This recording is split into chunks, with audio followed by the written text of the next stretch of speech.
ॐ अज्ञानतिमिरान्धस्य ज्ञानाञ्जनशलाकया चक्षुरुन्मीलितं येन तस्मै श्रीगुरवे नमः। श्रीचैतन्यमनोभीष्टं स्थापितं येन भूतले स्वयं रूपकदा मह्यं ददाति स्वपदान्तिकम्।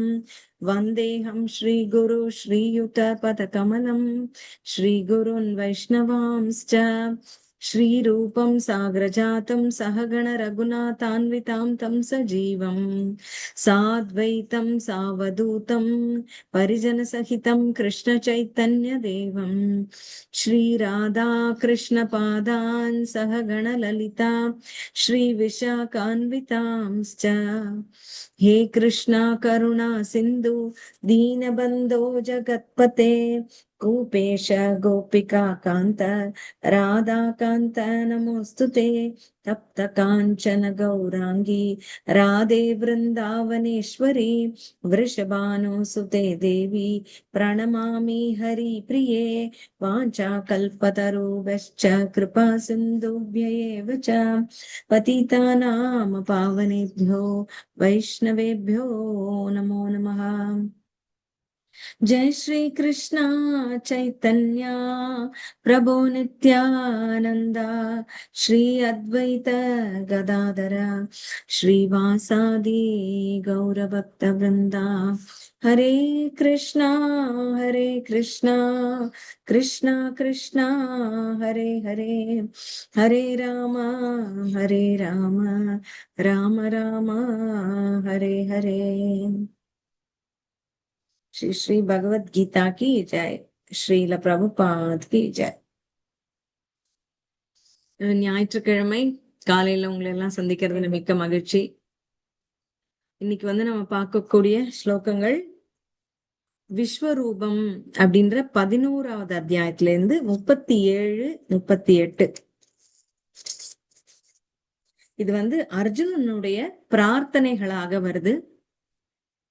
ஸ்லோகத்தை பார்க்கலாம், அதுக்கப்புறம் அதனுடைய அர்த்தத்தையும் அதுல நம்மளுக்கு அதுல நாம என்ன தியானம் செய்து பார்க்கலாம் அப்படிங்கறதையும் பார்க்கலாம்.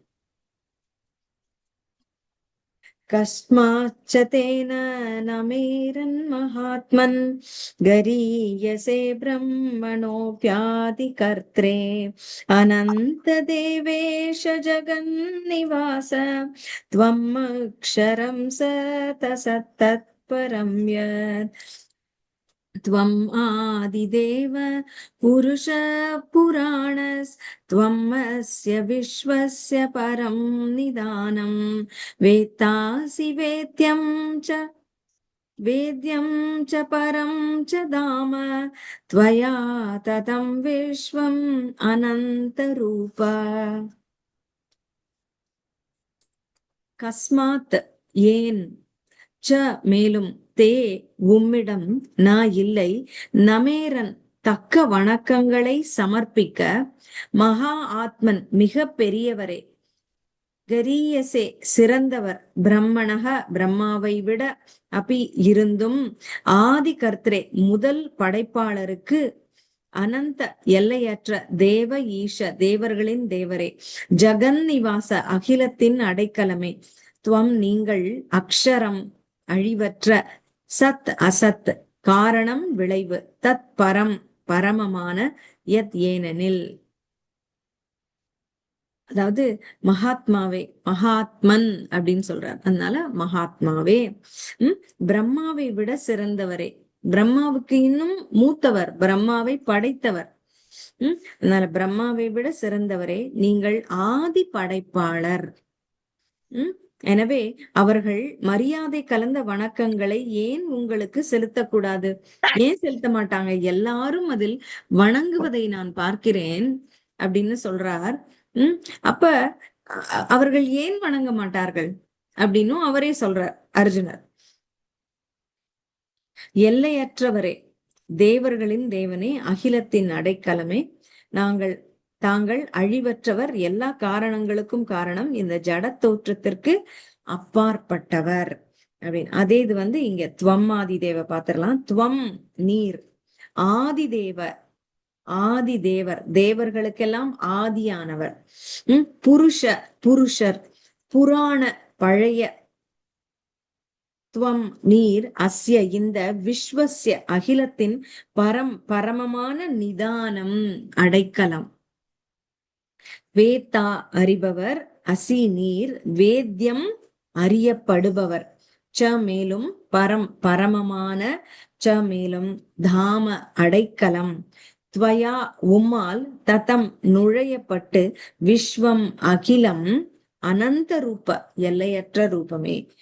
நீரே ஆதி தேவர், புருஷர் மிகவும் பழமையானவர், படைக்கப்பட்ட இந்த உலகத்தின் இறுதி அடைக்கலம், அனைத்தையும் அறிந்தவரும் அறியப்பட வேண்டியவரும் நீரே, பௌதிக குணங்களுக்கு அப்பாற்பட்ட உன்னத அடைக்கலம் நீரே, எல்லையற்ற ரூபமே, பிரபஞ்ச தோற்றம் முழுவதும் தாங்கள் பரவியுள்ளீர் அப்படின்னு சொல்ற. இத அர்ஜுனனின் பிரார்த்தனைகளாக 35வது ஸ்லோகத்துல இருந்து பாக்குறோம் நம்ம. அதுல எப்படியெல்லாம் வணங்குகிறான் அர்ஜுனன் அப்படின்றத சஞ்சயன் விளக்குகிறார். அவனுக்கு பயத்தால் உடல் நடுங்குகிறது, குரல் தழுதழுக்கிறது. இதை நம்ம எங்கு பார்த்தோம் அப்படின்னா, முதல் அத்தியாயத்தின் இறுதியில அவன் உணர்ச்சிகளுக்கு ஆட்பட்டு இருக்கும் பொழுதும் இதே மாதிரியான ஒரு உடல் மாற்றங்கள், குரல் தழுதழுக்கிறது, அப்புறம் தொண்டை வறண்டு போறது, உடல் நடுங்குகிறது, என்னுடைய தோல் எரிகிறது அப்படின்னு எல்லாம் சொல்றார். சரி, இப்படி எல்லா உணர்வுகளுக்குமே ஒரு வெளிப்புற அடையாளமாக, சிம்டம் அப்படின்னு சொல்றோம்ல, ஒன்றாக தான் இருக்கிறது. பயமாக இருந்தாலும் பரவசமாக இருந்தாலும், ஆனால் அதன் காரணம் என்னவாக இருக்கு அப்படின்றத பொறுத்துதான் மனம் மாற்றம் அடைகிறது.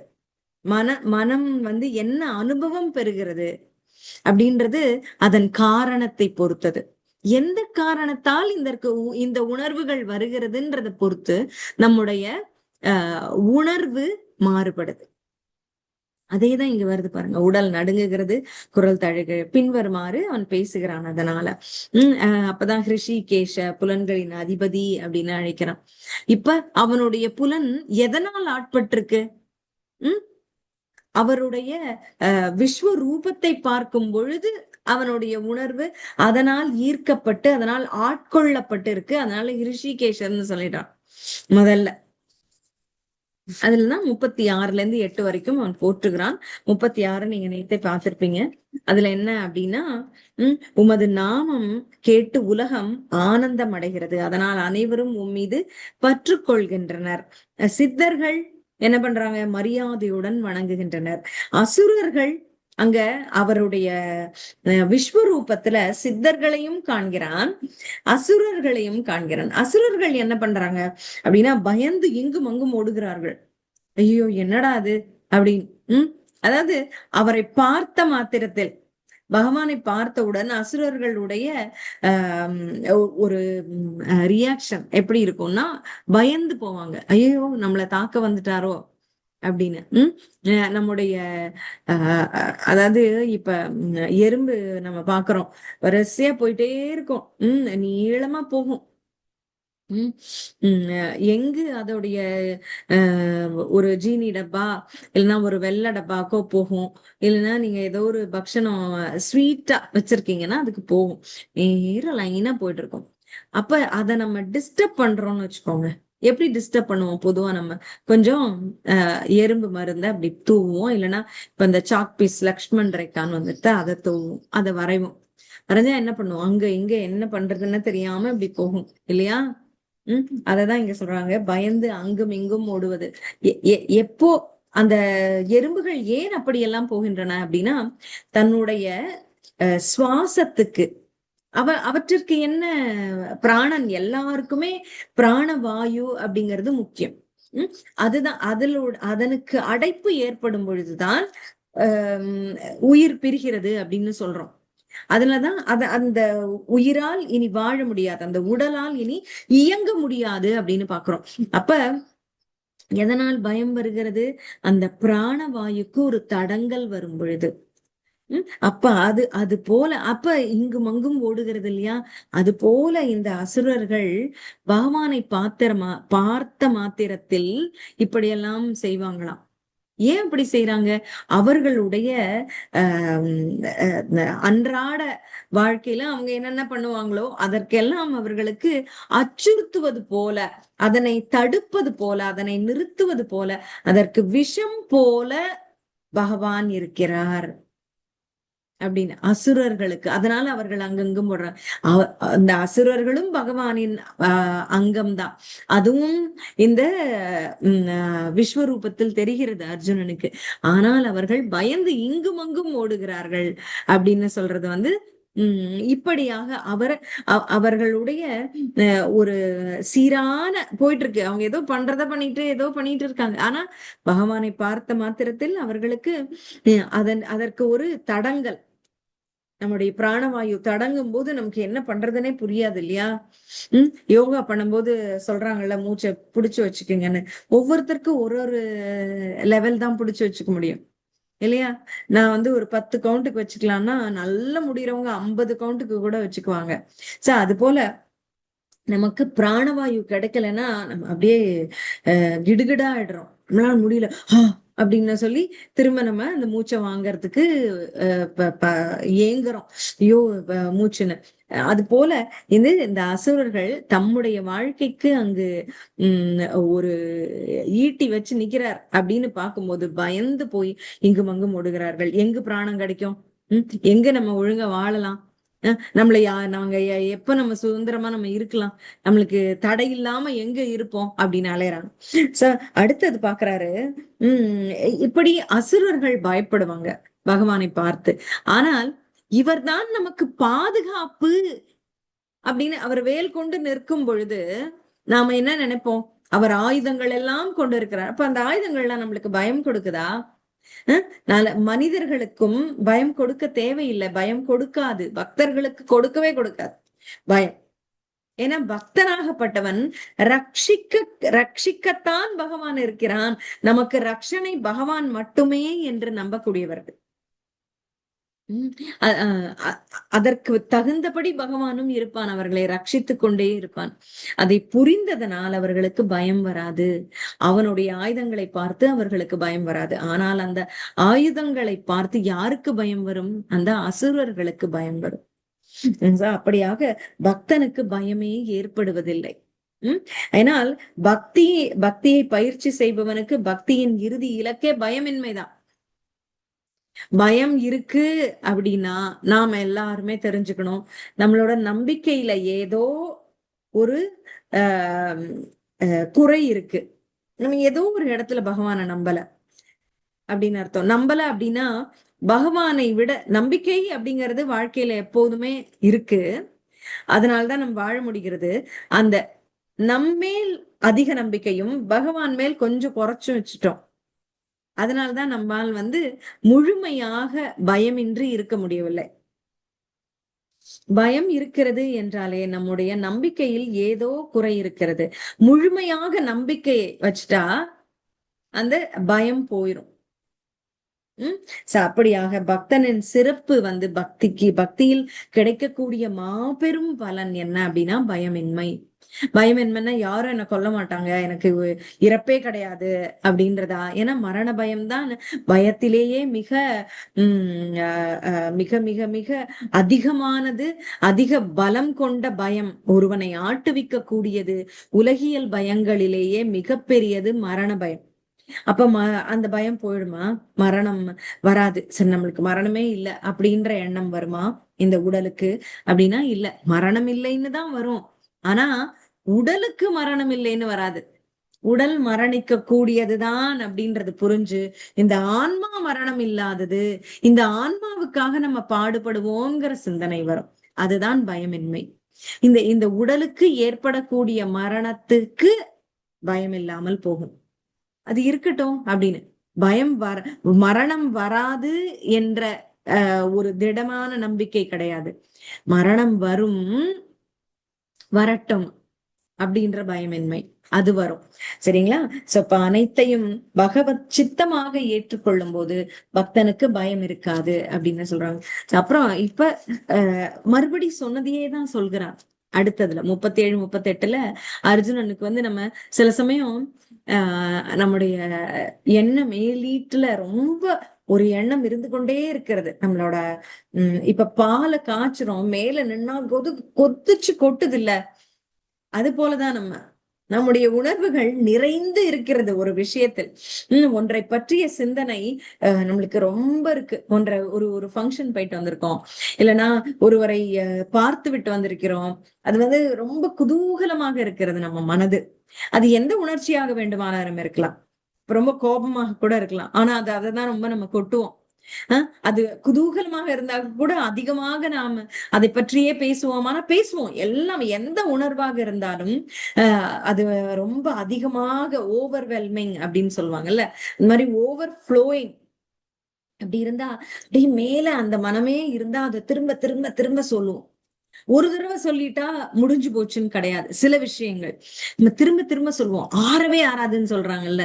உம் எத்தனை தடவை எனக்கு அது ஆறவே ஆறாது, அவனை திட்டி தீக்கணும் அப்படின்னு சொல்றோம்.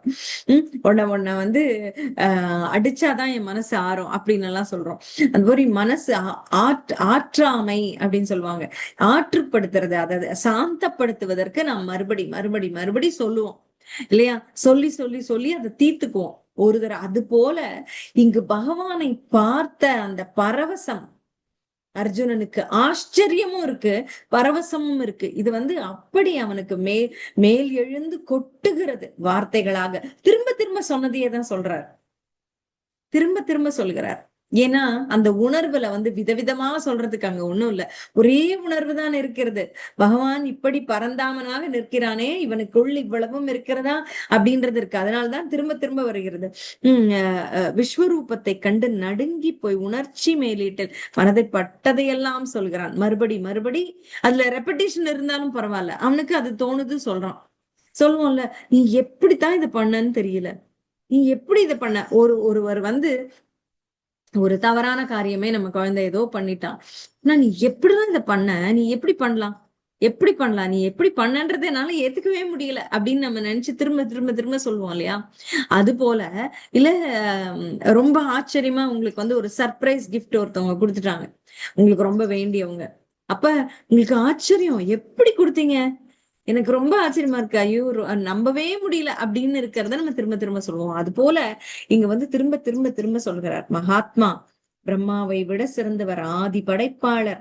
எனவே தேவர்கள் உமக்கு மரியாதை செலுத்துவதில் என்ன தவறு அப்படின்னு யோசிச்சு யோசிச்சு சொல்றார். அங்க எல்லாருக்கும் உங்களுக்கு மரியாதை செலுத்துவதை நான் பார்க்கிறேன், ஆனால் ஏன் செலுத்த மாட்டார்கள்னு அதையே ஒரு டிஸ்கஷனா பேசுறார்.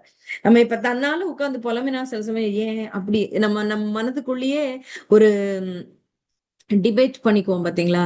ஏன் அப்படி இருக்க கூடாது, கரெக்ட் தானே, நாம சொன்னதுதான் தப்பா, அந்த மாதிரி சில நம்மளோட கான்டெம்ப்ளேஷன்ஸ் சொல்லுவாங்க. நம்மளோட மனதில இருக்கக்கூடிய ஒரு ஒரு உரையாடல், நம்ம மனமே நம்ம கூட பேசிக்கும். நம்ம இது செஞ்சு தப்பா, அது கரெக்ட் தானா, இரண்டு பக்கமாக நின்று கொண்டு அதுவே வாதிட்டு கொள்ளும். அது அப்படி இருக்கும்போது அவற்றுக்கு வந்து ஒரு முடிவும் கிடைக்கும். நம்ம அதுதான் யோசிப்பது. அது போலதான் இங்க சொல்றோம். அவர்கள் எல்லாரும் அங்கு வணங்குகிறார்கள். அப்ப அந்த தேவர்கள், நீ இப்படிப்பட்டவன் ஆச்சே, அப்ப உன்னை வணங்கினால் என்ன தவறு அப்படின்னு சொல்றாரு. அப்புறம் எல்லையற்றவர், தேவர்களின் தேவன், அகிலத்தின் அடைக்கலம், எல்லா காரணங்களுக்கும் காரணமானவரே, தோற்றத்திற்கு அப்பாற்பட்டவரே, ஆதிதேவர், புராண புருஷர், தஸ்ய மஸ்ய விஸ்வசிய பரம் நிதானம், நீரே இந்த உலகத்துக்கு பரமமான அடைக்கலம் அப்படின்னு சொல்றார். வேத்தா அப்படின்னா நீ அறிபவர், வேத்தியம் நீ சாரி வேத்தானா அறிபவர், நீ அறிகிறவன், நீ எல்லாம் அனைத்தையும் அறிபவன், வேத்தியம் அறியப்பட வேண்டியவன், அறியப்படுபவர் நீ. நாங்கள் எல்லாம் எதை நோக்கி ஞானம் ஞானம்னு கேட்கிறோம், இன்னும் தெரிஞ்சுக்கணும் தெரிஞ்சுக்கணும்னு சொல்றோம். எது அப்படின்னா உன்னை அறிவதுதான், அறியப்பட வேண்டிய பொருள் நீதான். அப்படின்னு சொல்றார். அப்ப பரந்தாமம் அப்படின்னு மறுபடி சொல்றார். பரந்தாமம் இதுல வந்து இந்த 2 ஸ்லோகங்களையுமே ஒன்று மறுபடி மறுபடி பல்வேறு வார்த்தைகள்ல திரும்ப திரும்ப திரும்ப வருது. எது அப்படின்னா ஜெகன் நிவாசம் அப்படின்றார். ஜகத்து எல்லாத்துக்குமே நிவாசம். நிவாசம்னா வீடு. சில பேர் எல்லாம் கூட பேர் வைக்கிறாங்கல்ல, நிவாஸ். யாத்ரி நிவாஸ் அப்படின்னா யாத்திரிகள் தங்கக்கூடிய இடம். அது போல நிவாசம்னா என்ன? தங்கும் இடம். எல்லாரும் வந்து தங்கறதுக்கு இதுதான் சிறந்தது. தங்குதல் அப்படின்னா என்ன சொல்றது, நிவாசம்னா அந்த ஷெல்டர். நம்ம இப்ப அந்த யாத்திரை நிவாசங்களே பாருங்க, பல தாமங்களுக்கு நம்ம இப்ப பண்டரிபுர் போறோம், ஜெகநாத்புரி போறோம், ராமேஸ்வரம், அந்த மாதிரி பெரிய பெரிய தாமங்களுக்கு எல்லாம் போகும்போது இந்த யாத்திரை நிவாசம் இருக்கு பாத்தீங்களா, அது நம்ம அவ்வளோ பெரிய தூரமான யாத்திரை செய்து விட்டு வரும் பொழுது அது நம்மளுக்கு கொடுக்கிற அடைக்கலம் இருக்கே, நம்ம வீடை விட அது நம்மளுக்கு ரொம்ப ஒரு ஆனந்தம் கொடுக்கக்கூடியதாக இருக்கும். அப்படி ஒரு அடைக்கலமா இருக்கும் அப்பா அப்படின்னு. ஏன் அப்படின்னா அந்த நிவாசம் அப்படின்றது வந்து நாம் போய் ஷெல்டர் அப்படின்னு சொல்றோம்ல, நாம போய் தங்கக்கூடிய இடம். தங்குதல், நம்மள தங்க வச்சுக்கிறதுக்கு அங்க ஒரு இடம் இருக்கு. நம்ம வீடு போல ஒரு மறு வீடு போல அங்க நமக்கு ஒரு இடம் கிடைக்கிறது. அப்ப இந்த ஜகத்துக்கே நீ நிவாசமாக இருக்கிற அப்படின்னு, இந்த ஜகத்தையே நீ தாங்கி இருக்கப்பா, இந்த ஜகத்துக்கே நீ வீடு. ஜகம் வந்து யூனிவர்ஸ் அப்படின்னு சொல்ற அண்ட சராசரங்களுக்கும் நீ நிவாசம். அத்தனையையும் தாங்கியவன் நீ. அப்ப பாருங்க, அவன் வந்து ஒரு பெரிய முதலாளி, இடத்த வாங்கி போட்டு கட்டி விட்டுருக்காரு அப்படின்னு எல்லாம் இருக்கு, ஒரு நிவாசம் கட்டியிருக்காரு அப்படின்னா அவரை நம்ம எப்படி வாழ்த்துவோம்? அப்பா என்ன பண்ணிருக்காரு, பெரிய புண்ணியவான்ப்பா, வள்ளல்பா, நல்லா பண்ணிருக்காரு அப்படின்னு சொல்லுவோம். அதுவே இந்த ஜகத்துக்கே ஒருவன் அப்படி இருந்தா அவனை வந்து எவ்வளவு நம்ம பெருமையாக நினைக்க வேண்டும், நன்றியாக நினைக்க வேண்டும். உம் ஜகத்துல இருக்க ஒவ்வொருவருமே அதை நினைக்கணும் இல்லையா? அப்படியாகப்பட்டவன் பரம் நிதானம். அடுத்ததுல வருது பாருங்க, பரம் நிதானம் அப்படின்ற வார்த்தை. பரம் நிதானம். நிதானம் அப்படின்னாலும் நிவாசம், அத ஒரு நிதானமா இரு அப்படின்னு ஏன் சொல்றோம்? ரொம்ப ஓடிட்டே இருக்காத, நிதானம் நிதானம் அப்படின்னு சொல்றோம். ஏன்னா நில்லு, நிற்பது, நின்று ஆசுவாசப்படுத்துவது. அதற்கான ஒரு இடம் பரம் நிதானம் நீதான் அப்படின்னு சொல்றாரு. எல்லாரும் அப்ப நமக்கு இந்த பகவத்கீதை பரம் நிதானம் நம்மை வந்து நின்று யோசிக்க வைக்கும் அப்படின்னு நம்ம பார்க்கலாம். பரம் நிதானமாக இருக்கிறது. பரம் தாமம். தாமம்னா என்ன? இடம். நம்ம இப்ப சொன்னோம் இல்லையா, தாமம், ராமேஸ்வரம், காசி, ஜெகநாத்புரி, திருப்பதி, இதெல்லாம் தாமங்கள். நீ பரம் தாமம், நீயே தாமம். நீ இருக்கக்கூடிய இடம் தாமம், நீயேவும் தாமம் தான். அப்படின்னா அந்த தாமம் அங்க இருக்கக்கூடிய காற்றும், அங்க இருக்கக்கூடிய ஒரு இடமாக இருக்கக்கூடிய அனைத்துமே நீயாக இருக்கிறாய். நீதான் அங்க அங்க போய் நம்ம அதனால்தான் இந்த தாமங்களுக்கு போகும்போது நாம அதை காலடி எடுத்து வைத்த அந்த க்ஷணம் முதலேவே நாம் வந்து பகவானோடு உறவாடுகிறோம்னு அர்த்தம். திருப்பதி மலை, அதனால்தான் மலை ஏறுனது முதற்கொண்டு நிறைய நீங்க இதெல்லாம் இப்ப எப்படி இருக்குன்னு தெரியல, ரொம்ப முன்னாடி நான் போனப்பவே பார்த்திருக்கேன். இதை வந்து ஒரு கோவிலாகவே should consider this mountain as a டெம்பிள்னு போடுவாங்க. இதுல வந்து அசுத்தம் செய்யாதீங்க அப்படின்னு எல்லாம் போட்டிருப்பாங்க. அதற்கு உள்ள இடங்கள்ல தான் டாய்லெட்ஸ் யூஸ் பண்ணணும், இத வந்து அசுத்தப்படுத்தாதீங்க, எச்சல் துப்பாதீங்க அப்படின்னு எல்லாம் போட்டிருப்பாங்க அங்கங்க. ஏன்னா அது அந்த மலையே பகவான். அப்ப அந்த அந்த மலையை சுற்றி இப்ப வந்து அவரை சுற்றி இருக்கக்கூடிய காற்றும் பகவான் தானே, அங்க இருக்கக்கூடிய நீரும் பகவான் தானே, அங்க இருக்கக்கூடிய மரங்களும் பகவான் தானே. அப்படியாக பரம் தாமம் நீ அப்படின்னு சொல்ற. அந்த தாமம் அப்படின்றது இருப்பிடம். அப்ப நீதான் எல்லாரும் சென்று இருக்கக்கூடிய பரமமான தாமம். அதாவது எனக்கு ஒவ்வொரு இடத்துலயும் ஃபார்ம் ஹவுஸ் கட்டி வச்சிருக்கேன் அப்படின்னா எல்லாம் அது அது நம்மளுக்குடைய இருப்பிடம் ஆயிடுமா? நம்ம ஆனா இந்த உலகியல் வாழ்க்கையில நாம வாழ்ந்தால் வந்து ரொம்ப சௌகரியமா வாழணும் அப்படிங்கிறதுக்காக நம்ம கட்டிக்கதான் செய்யறோம் இடங்கள். ஆனால் அந்த தாமங்கள், அந்த அபோர்ட்ஸ் அப்படின்னு சொல்றோம் இல்லையா, இருப்பிடங்கள், அதுலயே பரமமானது பரமனுடைய தாமம். அப்ப நான் என்ன சொல்றேன், இது ஒண்ணுதான் நம்ம யோசிக்கணும். இப்ப நாம வாழ்வதற்கான வீட்டையே இவ்வளவு வசதியாக கட்டி வைத்துக் கொள்ள வேண்டும் என்று நினைக்கும் நாம், நம்முடைய ஆஹ் பரமமான இறுதி தாமத்தை அடைஞ்சிடணும் இல்லையா?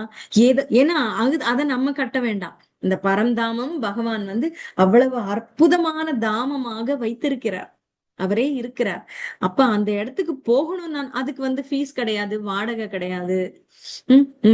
அங்க இத்தனை நாள் தான் இருக்கலாம் அப்படின்னு டேரிஃப் போட மாட்டாங்க, பில்லு போட்டு கொடுக்க மாட்டாங்க. அதுக்கு என்ன நாம கட்ட வேண்டிய பணம் என்ன? நம்முடைய நாம சங்கீர்த்தனம், நாம ஜபம், பகவன் ஸ்மரணம், அந்த ஸ்ரவணம், கீர்த்தனம், விஷ்ணு ஸ்மரணம் அப்படின்னு சொல்லப்படுகிற அந்த பக்தி தான் அவனுக்கு அந்த தாமத்தில் நுழைவதற்கான நுழைவு சீட்டு. நம்மளுக்கு அது இருந்தா போதும். அப்ப நாம இந்த வாழ்க்கைக்கு நாம் இவ்வளவு வசதியாக வாழ வேண்டும் என்று நினைக்கிறோம் அப்படின்னா, இந்த வாழ்க்கையில இந்த வசதியை கொண்டு, வசதி தப்பு இல்ல, வசதி இருந்துக்கலாம். எதற்காக அந்த வசதி? வசதியாக இருந்தால் பக்தி செய்ய வசதியா இருக்கும்ல. தப்பு இல்ல, வசதியா இருங்க, வசதியா பக்தி பண்ணுங்க. ஏன் கஷ்டப்பட்டு பக்தி பண்றீங்க? உங்களுக்கு தண்ணி இறைச்சு மொண்டுதான் உங்களுக்கு வேலை இறைக்கணும் டெய்லின்னு இல்லாம டேப் வருதுன்னா அந்த வசதியும் என்ன தப்பா? ஏன் கஷ்டப்படணுமானா? இல்ல, பரவாயில்ல, வச்சுக்கோங்க. வசதி வேணும், உங்களுக்கு உதவி செய்ய ஆள் வச்சுக்கிறீங்களா? வச்சுக்கோங்க. எல்லா வசதிகளும் செய்து நாம் எதற்கு அதை பயன்படுத்த வேண்டும்? அதனால் நாம் சேமிக்கும் நம்முடைய சக்தியும் நம்முடைய நேரமும், டைம் அண்ட் எனர்ஜி ரெண்டும் சேமிப்போம் இல்லையா? இப்படி உதவிகள் வைத்துக்கிறதுனால அதை பக்தியில் செலவழிக்கலாமே. அதற்காக இத்தனை பாடுபட்டு இங்கு நாம் ஈட்டிக்கொள்ளக்கூடிய வசதிகளை எல்லாம் பகவான் சேவைக்கு பயன்படுத்தலாம். பயன்படுத்தினால் என்ன ஆகும் அப்படின்னா, நீங்க இங்க இவ்வளவு வசதிக்காக தான் இவ்வளவு பாடுபட்டு பணம் ஈட்டு நீங்க வசதியா வாழணும் அப்படின்னு நினைச்சீங்க, அனுபவிக்கிறீங்க, சரி. ஆனா இந்த வாழ்க்கை நீங்கள் சரிவர அனுபவித்தால், நீங்கள் செய்கிற இந்த வசதிகளையும் சரியான முறையில் பயன்படுத்தினால், நீங்க அடுத்து போறீங்கல்ல ஃபியூச்சர்ல, ஒரு உங்கள் இறப்புக்கு அப்புறம் நீங்கள் செல்லக்கூடிய ஒரு இடமானது நல்ல ஒரு ரிசர்வேஷன் உங்களுக்கு கிடைக்கும். பெரிய டிராவல்ஸ்ல புக் பண்ணீங்கன்னா நல்ல பஸ், நல்ல இருப்பிடம் கொடுப்பாங்களா இல்லையா? ஏதோ ஒரு சின்ன சின்ன டிராவல்ஸ்ல போனீங்கன்னா அவன் அதுக்கு தகுந்த பஸ்ஸும் அதுக்கு தகுந்த தங்குமிடமும் தான் கொடுப்பான். ஆனா அதே இது பெரிய டிராவல்ஸ் போனா அந்த மாதிரி நம்ம ஒரு பெரிய இலக்குக்காக நம்ம தயார்படுத்தி கொள்ள வேண்டும் இப்பவே. அப்ப இது இது எப்படிப்பட்டது அப்படின்னு எல்லாம் நம்ம யோசிக்க வேண்டியதில்லை. ஏன்னா நமக்கு முன்னால் வந்த குருமார்களும் ஆச்சாரியர்களும் இதனை பற்றி நமக்கு சொல்லியிருக்காங்க. அதை கொண்டு நம்ம போயிடணும். நாம அனைத்தையும் நாமே ஆராய்ச்சி பண்ணிதான் முடிவு பண்ணுவோம். நாம போய் வீடை கட்டணும் அப்படின்னு உட்கார்ந்தா இந்த வாழ்க்கையில நம்ம கட்ட முடியுமா? அதுக்குன்னு சில இன்ஜினியரையும் அதுல ஒரு மேஸ்திரியையும் அமர்த்துறோமா இல்லையா? இன்டீரியர் பண்றவங்க அப்படின்னு அமர்த்துறோமா இல்லையா? அது போல நம்முடைய ஆச்சாரியர்கள் இதெல்லாம் வடிச்சு கொடுத்திருக்காங்க. ஆர்கிடெக்ட்ஸ் அவங்கதான் எப்படி இருக்கும் அப்படின்னு சொல்லி, இப்படி நடந்துக்கோ அப்படின்னு சொல்லி வகுத்து கொடுத்திருக்காங்க. அதை பற்றி நாம அதன்படி நாம கண்ணை மூடிக்கொண்டு பின்னால் போனால் போதும். நம்முடைய மறுமை என்று சொல்லக்கூடிய அந்த வாழ்வு எங்கு இருக்கும், எப்படி இருக்கும் எல்லாம் ப்ரீ டிட்டர்மைண்ட், ப்ரீ புக்டா இருக்கும், புக் ஆயிரும். சோ அப்ப சிறந்த வாழ்க்கையை நாம் அனுபவித்து வாழ முடியும் அப்படின்ற சொல்றார். விஸ்வம் அப்படின்றதே நீங்க விஷ்ணு சகஸ்ரநாமம் பாத்தீங்கன்னா விஸ்வம், விஷ்ணுர் வஷட்காருன்னு தான் வருது. விஸ்வம் அப்படின்னாலே அது இதுல சொல்றாங்க பாருங்க, அகிலம் நீ அப்படின்னு சொல்ற. அந்த அகிலம் தான், அகிலமே நீனா அதுக்கப்புறம் இன்னது நீ என்னத்த சொல்றது, எல்லாமே நீதான் அப்படின்னு. அது போல நான் இப்படி எல்லாம் ஒவ்வொரு நாளும் இதை நம்ம தியானம் செய்வதன் பலன் என்ன அப்படின்னா, இன்றைய தினம் இந்த சிந்தனையோடு நாம் பார்க்கக்கூடிய அனைத்திலும் பகவான் இருக்கிறான், அனைத்துமே அவன்தான் அப்படின்ற சிந்தனையோடு இப்ப நம்மளுக்கு எப்ப மறந்து போகும் தெரியுமா? பகவான் இருக்கான்றத நம்மளுக்கு கோபம் வந்துருச்சுன்னா மயக்கத்துல மறந்து போகும். எப்படி இல்ல இல்ல நான் ஞாபகம் வச்சிருக்கேன் அப்படின்னு நினைக்கலாம். ஆனா நாம பேசுகிற பேச்சுல நம்ம கொஞ்சம் திட்டி பேசிடுறோம், இல்லைன்னா பேசக்கூடாத வார்த்தைகள் ஏதாவது வந்துருது. அப்படின்னா சமயங்கள்லதான் நாம் பகவானை மறந்த மாத்திரத்தில் பேசிவிடுவோம். அவற்றையும் மறக்காமல் இருப்பதற்கு எப்போதும் இந்த பகவத் ஸ்மரணம், விஸ்வம் முழுதும் பகவான், விஸ்வமே பகவான் அப்படின்னு உணர்ந்து அந்த அமைதியாக மனதை நிதானமாக வைத்துக் கொண்டிருக்கும் போது அந்த பரம் நிதானம் எப்பவுமே நமக்கு ஞாபகம் வரும் அப்படின்றது. சோ இந்த விஸ்வரூபம் அவர் காட்டுவதே நம்மை இன்னும் புரிதலுக்கு நம்மை முன்னேற்றுவதற்கு தான். இப்படியாக இன்னைக்கு புரிஞ்சு இன்றைய நாளை நம்ம நல்லபடியா செலவழிப்போம் என்று சொல்லி நன்றி சொல்றேன். ஹரே கிருஷ்ணா. ஸ்ரீல பிரபுபாத் கி ஜெய். ஹரே கிருஷ்ணா. ஹரே கிருஷ்ணா மாதாஜி. ஹரே கிருஷ்ணா. ஹரே கிருஷ்ணா மாதாஜி. அதாவது நானும் அடிக்கடி நினைப்பேன் மாதாஜி, அதாவது நம்ம ஒரு பக்கத்துல ஒரு கோவில்களுக்கு கடைகளுக்கு போறதுனா கூட டிராபிக் இல்லாத நேரம், நம்ம கார்ல போனா கூட நல்ல டிரைவரை பார்த்து, நமக்கு ஊர் பூரா தெரிஞ்சவங்க இருக்காங்க, அப்படி இடங்கள்லயே நம்ம இவ்வளவு பத்திரமா பார்த்து பார்த்து போறோம். நம்ம இறந்தப்புறம் போற இடம் யாருமே கிடையாது, தெரிஞ்ச இடம் கிடையாது, நமக்கு தெரிஞ்ச மனுஷங்க யாரும் கிடையாது. அப்ப நமக்கு தெரிஞ்ச ஒரே ஆள் பகவான் தான். அவரை மட்டுமே நம்ம கும்பிட்டா மட்டும்தான் அங்க போறதுக்கும் போன பிறகு செட்டில் ஆகிறதுக்கும் நமக்கு சேஃப் பகவான் தான்ங்கிறத நினைச்சிட்டு நம்ம நாம சங்கீர்த்தனம். என்னோட ரியலைசேஷன். கண்டிப்பா கண்டிப்பா மாதாஜி, கரெக்ட். ஹரே கிருஷ்ணா. ஹரே கிருஷ்ணா. யாராவது 7 மணிக்கு தான் மாதாஜி கிளாஸ். ஆமா 5 மணி இல்ல மாதாஜி, ஏன்னா இங்க சென்டர் போக வேண்டியது இருக்கு. சோ நான் 7 மணிக்கு திரும்பி வந்துருவேன் 6:30க்கெல்லாம். சோ அப்ப அதனால 7 பண்ணிட்டேன் மாதாஜி. ஹரே கிருஷ்ணா. அதான் நீங்க அனௌன்ஸ்மென்ட் பார்த்துட்டு தான் உங்ககிட்ட கேட்கணும்னு நினைச்சேன், நீங்களே கிளாஸ் கொடுத்தீங்களா கேட்டுக்கோங்க. ஹரே கிருஷ்ணா மேம். தேங்க்யூமா. ஹரே கிருஷ்ணா. யாரு ஜபம் பண்றீங்களோ பண்ணலாமா?